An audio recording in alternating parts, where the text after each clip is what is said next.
ஆண்டவராகிய இயேசு கிறிஸ்துவின் நாமத்திற்கு மகிமை உண்டாவதாக. இந்த நல்ல நாளிலே உங்கள் யாவரையும் நான் வாழ்த்துகிறேன். இந்த நாளின் தியானத்திற்கு என்று தெரிந்து கொள்ளப்பட்ட வேத பகுதி யோவான் சுவிசேஷம் 5ஆம் அதிகாரம் 35ஆம் வசனம். John chapter 5 verse 35. அவன் எரிந்து பிரகாசிக்கிற விளக்காய் இருந்தான். நீங்களும் சில காலம் அவன் வெளிச்சத்திலே களிகூற மனதாய் இருந்தீர்கள். ஆமேன். பிரியமானவர்களே, நான் வாசிக்க கேட்டதான இந்த வார்த்தைகள் இயேசுவானவர் யாரை குறித்து சொன்ன வார்த்தைகள் என்று சொன்னால், யோவான் ஸ்நானகனை குறித்து சொல்லப்பட்ட வார்த்தைகள். ஜான் த பேப்டிஸ்ட். இந்த யோவான் ஸ்நானகன் இயேசுவுக்கு முன்னோடியாக இந்த பூமியிலே வந்தவன். வழியை ஆயத்தப்படுத்தும்படியாக தேவனால் அனுப்பப்பட்ட ஒரு தேவ மனுஷன். இந்த யோவான் ஸ்நானகன் பாருங்க எப்படிப்பட்டவனாய் இருந்தான் என்று இயேசுவானவர் அவனை குறித்து சாட்சி கொடுக்கிறார். அவன் எரிந்து பிரகாசிக்கிற விளக்காயிருந்தான். நீங்களும் சில காலம் அவன் வெளிச்சத்திலே களிகூற மனதாய் இருந்தீர்கள் என்று ஜனங்களை பார்த்து சொல்லுகிறார். 400 இருண்ட ஆண்டுகள் ஒரு சத்தமோ, தேவனுடைய சத்தமோ, தேவனுடைய வார்த்தையோ, தீர்க்க தரிசனமோ எதுவுமே இல்லாத ஒரு இருண்ட காலத்திற்கு பிற்பாடு வனாந்தரத்தில் கூப்பிடுகிறவருடைய சத்தமாக இந்த யோவான் ஸ்நானகன் வெளிப்பட்டார். இயேசு கிறிஸ்துவுக்கு முன்னோடியாக, ஃபோர்ரன்னராக இந்த யோவான் ஸ்நானகன் அனுப்பப்பட்டார். அவர் வந்தபொழுது அவர் எப்படிப்பட்டவராய் இருந்தார் என்று இயேசுவானவர் சொல்லுகிறார் என்றால், எரிந்து பிரகாசிக்கிற விளக்கு. எரிந்து பிரகாசிக்கிற விளக்காக இருந்தான். ஒரு விளக்கு எப்படி எரிந்து பிரகாசிக்குமோ, ஜெகஜோதியா அது எப்படி எரிந்து பிரகாசிக்குமோ, அதுபோல இந்த யோவான் ஸ்நானகன் இருந்தார். நீங்களும் சில காலம் அவன் வெளிச்சத்தில் களிகூற மனதாய் இருந்தீர்கள் என்று ஜனங்களை பார்த்து அந்த வெளிச்சத்துக்கு ஓடி போனீங்க. நீங்கள் எல்லாரும் வனாந்தரத்தில் கூப்பிடுவருடைய சத்தத்தை கேட்டு ஓடினீங்க. எல்லாரும் நீங்கள் அந்த வெளிச்சத்தை தேடி ஓடினீங்கன்னு சொல்லி இந்த இடத்துல இயேசுவானவர் சொல்லுகிறார். பிரியமானவர்களே, நம்ம அறிந்திருக்கிற பிரகாரம் ஒரு இருட்டான இடத்துல, இருள் சூழ்ந்த இடத்துல ஒரு வெளிச்சத்தை நம்ம ஏற்படுத்தினோம்னா அந்த வெளிச்சத்தின் இடத்திற்கு பலவிதமான பூச்சிகள் போன்ற சில காரியங்களெல்லாம் பார்த்திங்கன்னா ஈர்க்கப்பட்டு அவைகளெல்லாம் பார்த்திங்கன்னா அட்ராக்ட் ஆகி அந்த வெளிச்சத்தினத்துக்கு ஓடி வரும். சில நேரங்களில் ஊழியத்திற்கு நாங்கள் போகும்போது காடான பகுதிகளில் கேம்ப் ஃபயர் மாதிரி போடுவோம். கேம்ப் ஃபயர் போட்டு உட்காந்து நாங்கள் பாட்டு பாடி ஜெபம் பண்ணுவோம். அந்த நேரத்தில் காட்டுக்குள்ளே இருக்கிற பூச்சிங்கள்லாம் இந்த வெளிச்சத்தை கண்டு இந்த வெளிச்சத்தின் இடத்துல வந்து விழும். நிறைய பூச்சிங்கள்லாம் வரும். அப்போது அதுக்கு வெளிச்சத்துக்கு என்ன ஒரு தன்மை உண்டு என்று சொன்னால், ஈர்க்கும் தன்மை உண்டு. அட்ராக்ட் பண்ணும். அது எப்படி இந்த பூச்சிகள் அட்ராக்ட் பண்ணுதோ, யோவான் ஸ்நானகன் இருண்ட ஒரு காலத்தில் வெளிச்சமாக பிரகாசிக்கிற விளக்காக அவன் இருந்ததினாலே ஜனங்கள் எல்லாரும் அவனை நோக்கி ஓடினாங்க, அவனை தேடி ஓடினாங்க. அவனுடைய வெளிச்சத்தில் களிகூற மனதாக இருந்தார்கள், ஓடினாங்கன்னு பார்க்குறோம். அப்போது யோவான் ஸ்நானகனை பார்த்து ஆண்டவர் ஒரு விளக்குன்னு சொல்கிறார். ஒரு கேண்டில், ஒரு மெழுகுவத்தி எடுத்துக்கிட்டிங்கன்னா எப்படி இருக்குது, அது பிரகாசிக்குது. அதனால தான் யோவான் ஸ்நானகனும் தன்னை குறித்து சாட்சி சொல்லும் போது என்ன சொல்லுகிறார் என்று நாம் வாசிக்கும் போது, யோவான் சுவிசேஷம் 3ஆம் அதிகாரம் 30ஆம் வசனத்தை நான் வாசிக்கிறேன். John chapter 3 verse 30. அவர் பெருகவும் நான் சிறுகவும் வேண்டும். இந்த இடத்துல யோவான் ஸ்நானகன் என்ன சொல்கிறாரு?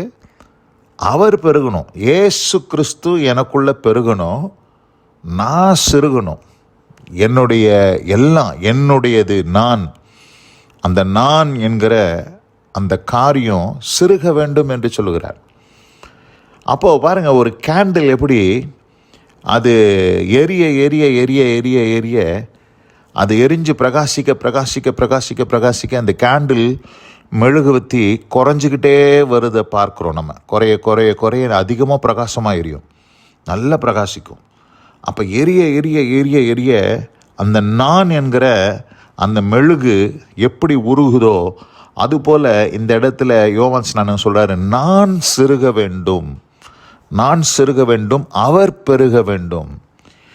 இது யோவான் ஸ்நானகனுக்கு மாத்திரம் இல்லை, பிரியமானவர்களே, இந்த அருமையான இந்த செய்தியை கேட்டுக்கொண்டிருக்கிற அன்பான சகோதரி சகோதரியே, நீங்களும் நானும் கூட அப்படிப்பட்டவர்களாக தான் இருக்கணும். ஆண்டவர் நம்மளையும் ஆண்டவர் அப்படி தான் வச்சிருக்கிறார். நமக்குள்ள கிறிஸ்து பெருகணும், கிறிஸ்துவின் நிறைவு உண்டாகணும். என்னை காண்கிறவர்கள் என்னை காணக்கூடாது, நான் சிறுத்துக்கிட்டே போகணும், நான் குறைஞ்சிக்கிட்டே போகணும், நான் டிக்ரீஸ் ஆகணும். எனக்குள்ள ஜீசஸ் இன்க்ரீஸ் ஆகணும். அது எப்போ நடக்கும்னு கேட்டிங்கன்னா, எரிந்து பிரகாசிக்கிற விளக்காக இருக்கும்போது.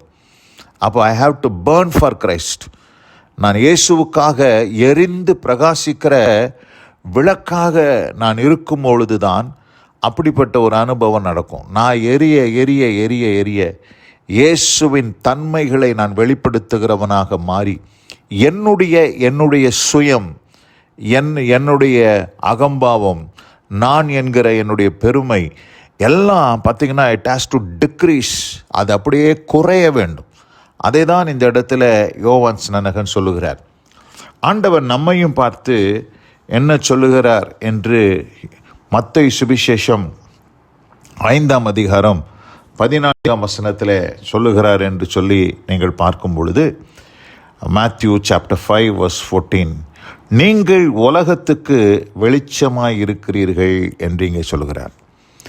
எப்படி ஒரு இருண்ட காலத்தில் யோவான் ஸ்நானகன் ஒரு எரிந்து பிரகாசிக்கிற விளக்காக இருந்தாரோ, இயேசு கிறிஸ்து இந்த உலகத்தில் வந்தபோது உலகத்தில் எந்த மனுஷனையும் பிரகாசிப்பிக்கிற மெய்யான ஒளியாக இருந்தாரோ, இந்த காலகட்டத்தில் இருள் சூழ்ந்த இந்த லோகத்தில் ஆண்டவர் தம்முடைய சபையை, அதாவது சபை என்கிற உங்களை ஆண்டவர் உலகத்திற்கு வெளிச்சமாக வைத்திருக்கிறார். அந்த வெளிச்சம் எப்படி ஒரு கேண்டில் லைட்டு, அந்த எரிய எரிய எரிய எரிய எரிய எரிய அந்த கேண்டில் டிக்ரீஸ் ஆகிட்டே வருதோ, அதுபோல் நீங்கள் எந்த அளவுக்கு கிறிஸ்துவுக்காக எரிந்து பிரகாசிக்கிறீங்களோ அந்த அளவுக்கு நான் என்கிற அந்த காரியம் அது அப்படியே சிறுக வேண்டும். நான் சிறுக வேண்டும், இயேசு என்னிலே பெருக வேண்டும். அப்படி நீங்கள் இருப்பீர்களானால் நீங்களும் இந்த உலகத்தில் எரிந்து பிரகாசிக்கிற விளக்காய் இருப்பீர்கள். உங்கள் வெளிச்சத்தினிடத்திற்கு அநேகர் இயேசுவை அறிந்து கொள்வதற்கு கலிகுற உங்களிடத்திலும் அவர்கள் மனதாய் இருப்பார்கள் என்பதிலே எந்த சந்தேகமில்லை. தர்மியான இந்த நல்ல நாளில் கூட நாம் வாசிக்க கேட்ட அந்த வார்த்தையின்படி அவன் எரிந்து பிரகாசிக்கிற விளக்காய் இருந்தான்.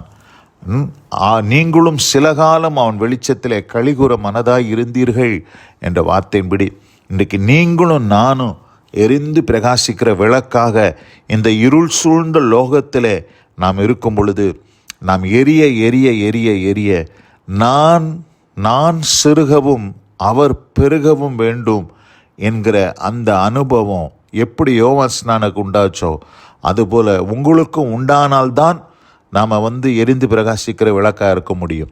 அப்படிப்பட்ட ஒரு அனுபவத்தை தேவன் நமக்கும் தந்தருளி நம்மை ஆசீர்வதித்து வழி நடத்தி காப்பாராக. God bless you all. இந்த வசனத்தை கேட்டவங்க ஒவ்வொருவரையும் கர்த்தர் ஆசீர்வதிப்பாராக. நாம் ஜெபிப்போம்.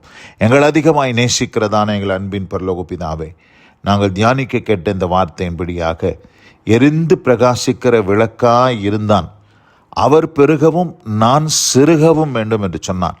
எரிந்து பிரகாசிக்க பிரகாசிக்க பிரகாசிக்க ஒரு மெழுகுவத்தி எப்படி அது குறைந்து கொண்டே போகிறதோ அதுபோல் யோவான் ஸ்நானகன் சிறுகவும் இயேசு பிரகாசிக்கவும், ஆண்டவரே அவன் அப்படிப்பட்ட அனுபவத்தில் நடந்தது போல நாங்களும் இந்த உலகத்துக்கு வெளிச்சமாய் எங்களை வைத்திருக்கிற எங்களையும் ஆண்டவர் அப்படிப்பட்ட அனுபவத்திற்குள்ளாக நீர் எங்களை வழிநடத்தும்படி மன்றாடி ஜெபிக்கிறோம்.